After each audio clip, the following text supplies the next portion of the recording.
Hoje nós vamos falar aqui sobre autodesassédio. Mas o autodesassédio que eu vou falar aqui é ligado a espíritos, tá? Não é de encarnado para encarnado, mas e sim nós que estamos aqui, que recebemos algum tipo de influência de outras dimensões, de outros seres, né, que estão desencarnados ou outros seres também. E esse tema tem sido bastante recorrente na minha vida ultimamente, porque as pessoas vêm me perguntando muito isso. Eu vejo que as pessoas estão sofrendo muitos assédios e às vezes elas acham até que é até mesmo dela.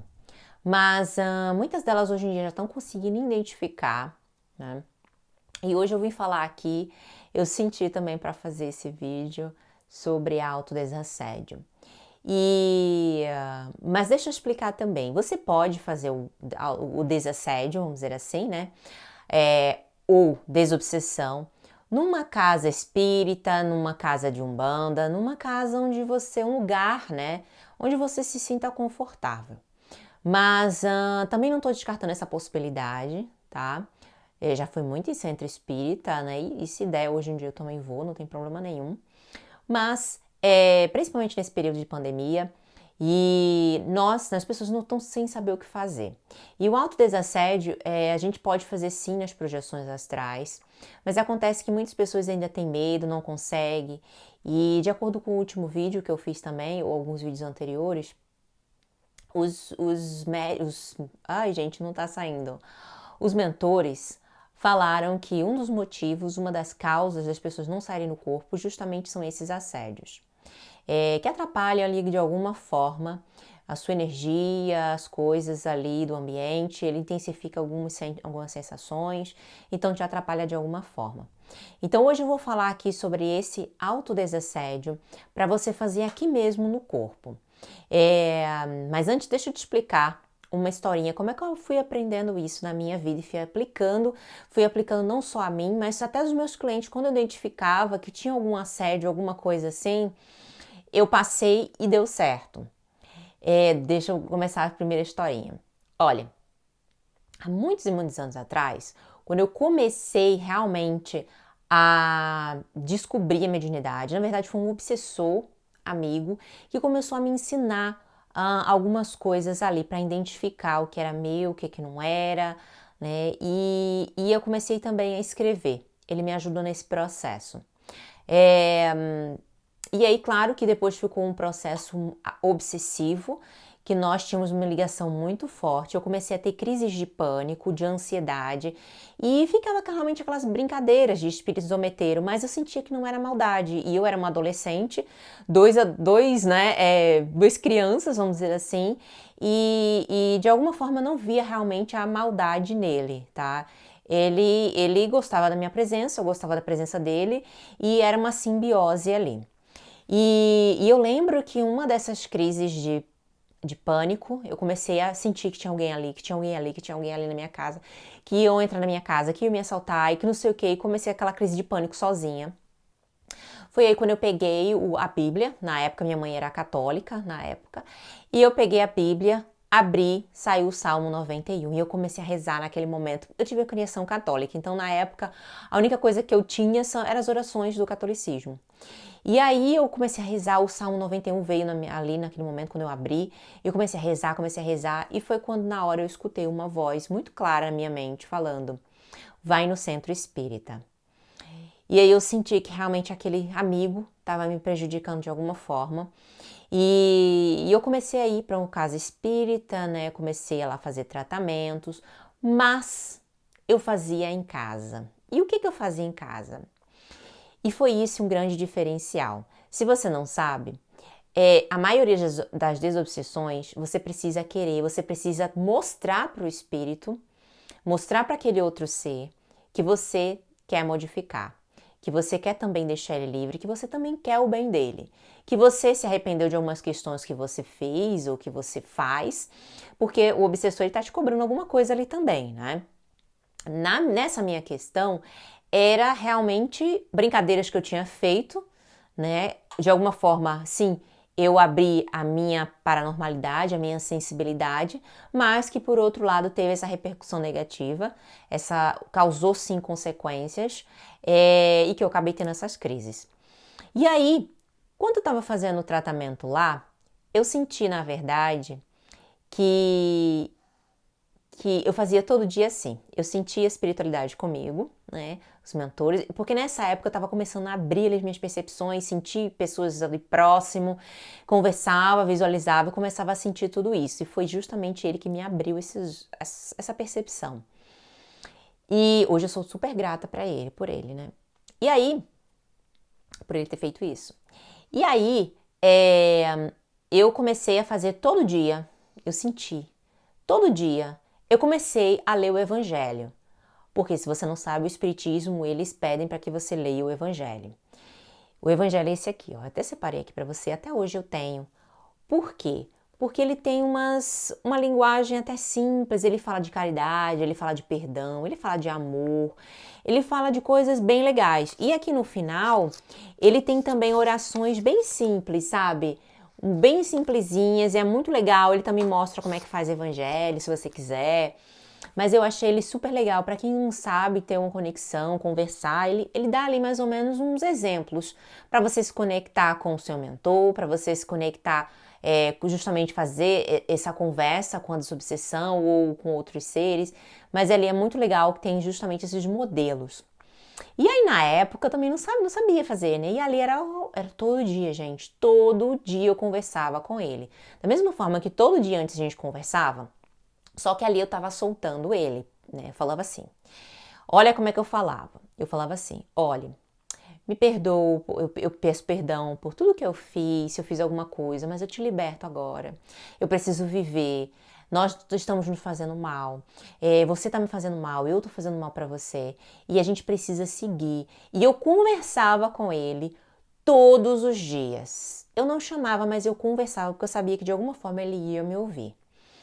E eu fazia essa oração, direcionava a ele, dizia que ele queria que ele visse que ele fosse feliz, que ele estivesse bem, que se ele visse ali os mentores próximos a ele, que ele se deixasse abrir, que se deixasse por uma nova vida, se abrir para uma nova vida.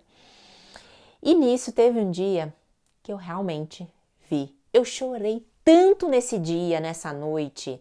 Isso eu fazia antes de dormir. Eu chorei tanto, tanto nesse dia, porque eu senti o arrependimento dele. Eu senti que ele percebeu o quanto ele também estava me fazendo mal. E eu senti que ele gostava assim de mim. Então, ele começou a observar, eu vi que ele aceitou a ajuda. Ele aceitou, né? E claro que também teve um processo lá no centro espírita, mas o melhor processo de desobsessão ou de autodesobsessão é quando você começa a pedir perdão para o espírito, a perdoar, você modificar a sua conduta, modificar as suas atitudes. Então, esse é um passo primordial que você vai fazer aí na autodesobsessão. E deixa eu terminar a história, calma. E aí eu vi ele realmente indo. E quando eu voltei para o centro espírita, depois de algumas semanas, a mulher falou, olha, faz tantas semanas que ele não aparece, você está liberada do seu tratamento. E eu já sabia, mas o centro me confirmou que realmente era assim. E alguns clientes, eu faço isso, eu passo para elas isso e funciona. Elas estão voltando para mim, olha a coisa que aconteceu na minha adolescência e que hoje eu voltei isso aqui e faço se caso precise, mas é muito legal. É muito legal quando você coloca no papel de humildade, mesmo que você tenha feito alguma coisa no passado, porque você não lembra. Então ele está te cobrando de alguma forma ali alguma coisa. Pode ser isso, ou pode ser uma obsessão que você passou no lugar, ele gostou de você e está próximo. Mas independente disso, haja com humildade. E o que você vai fazer? Você vai, toda noite, se você sentir que está realmente com obsessão e não quer ir para um lugar, ou você não pode ir para um lugar, um centro espírita, centro de banda, alguma coisa assim, ou mesmo que você vá, faz paralelo, é legal. Você vai toda noite pegar ou o Evangelho no Lar, o Evangelho segundo o Espiritismo, que é esse aqui, ou você vai pegar qualquer livrinho, a Bíblia, qualquer coisa que seja entendível que você se conecte. Quando você se conecta com um livro, você assimila ali a energia dela, você se conecta também com aquela egrégora. Então é muito legal que você leia alguma coisa. Tem muitos livros também de Chico Xavier, muitos livros aí legais que você pode ler também. Então, fica aberto, são sempre leituras edificantes que te elevem realmente. Quando você entrar naquela conexão, você faz uma oração. Mentores, eu tô aqui hoje pedindo pelo meu amigo, pedindo por esse ser, por essa entidade, por esse que está aqui sempre comigo. E você começa a conversar com ele. Primeiro você pede ajuda aos mentores e depois você começa a conversar com esse espírito. E você fala para ele, olha, me desculpa por tudo que eu fiz, eu não me lembro, mas eu quero mudar. Ou eu lembro, me perdoe, e eu quero mudar. Então você tem que mostrar sinceramente o seu arrependimento.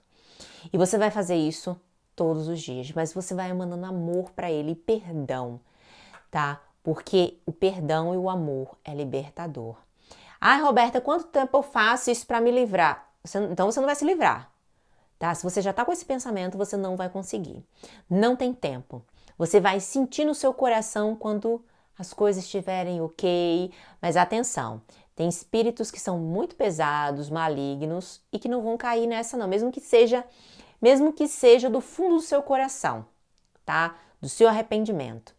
Aí, nesses casos, eu vou dar uma segunda dica. A segunda autodesobsessão. Eu lembro que há uns 3 anos atrás, eu sofri uma obsessão muito séria de magia. O cara todo dia tava aqui. Eu não lembro se era um cara ou uma mulher, não lembro.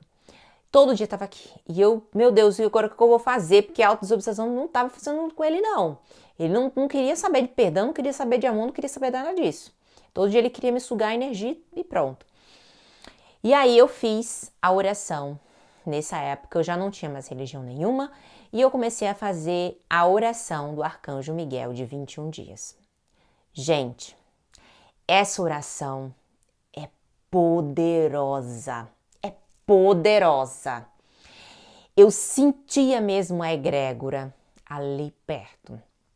E eu vou gravar para vocês um vídeo sobre, se não tiver aqui o link, eu vou gravar o vídeo posteriormente sobre falando mesmo, falando essa mensagem para vocês. Lendo essa mensagem, vocês se concentrando, porque é super poderosa e você faz. Eu tive projeção astral ali e eu tava com todos os mestres em uma espécie de castelo no alto. Eles te protegem, tá? E mesmo com minha semiconsciência, minha inconsciência ali, mais ou menos, eu lembro dessa experiência. Eu acho que foi mais ou menos com uma semana, eu vi essa experiência de que eu tava lá, tipo, lá no alto, tipo um castelo mesmo, eu não sei se era bem um castelo, mas todos os mestres lá, e eu vi uma mulher lá embaixo, parecendo uma bruxa, vindo na porta bater, pedir a minha presença. Ela estava atrás de mim. Esse ser muito pesado e trevoso. E aí, um dos mestres ali foi lá na porta falar com ela. Provavelmente dizendo que eu estava ali protegida, que eu não iria, eu não sei o que foi que ele falou. Mas eu senti ali a proteção. E depois disso, nunca mais eu tive esse assédio relacionado a isso. E sempre quando eu sinto uma coisa pesada, eu faço sim. Eu sei que essa oração tem algumas coisas que tem uns nomes de uns mestres, umas coisas que a gente não entende muito bem. Pelo menos até hoje eu não sei quem são, mas a oração é poderosa. Então, escolhe uma que você pode fazer. Se for uma obsessão um pouco mais leve, se for uma coisa pesada, faz do Arcanjo Miguel, faz ali, ou você pode até fazer os dois. O negócio é poderoso e funciona. Bom, gente, persiste, não tem um limite para você fazer desobsessão. Não vai pensando em fazer para você se livrar do espírito ou do ser, o que quer que seja. Você precisa ali ter uma compaixão, mesmo que ele faça mal para você. É isso aí. E você precisa mostrar todo o seu amor, porque quando você está em boa vibração, você começa a intensificar as orações, você começa realmente a ter aquilo ali, porque quando você está fazendo uma oração para aquele ser também, não só para você, você está praticando a caridade. E você se conecta se eleva e tá ali junto com os mentores espirituais. Então, pensa nisso. Lembra também que o autoconhecimento, a vontade de mudar as suas ações, porque não vai adiantar você fazer desobsessão agora, pode até se afastar, mas se você continuar dependendo da sua conduta, vem outro, ou até ele mesmo para te cobrar alguma coisa. Então é muito importante que além disso tudo que a gente conversou aqui, você trabalhe sim a sua transformação pessoal, moral, como você queira chamar, tá bem? Então, fica aí a dica para vocês, uma experiência que eu tive e que os mentores sempre nos ajudam e eu senti, nossa, eu preciso compartilhar isso com o pessoal. Olha, beijo grande e muito amor para você, tá? Beijo.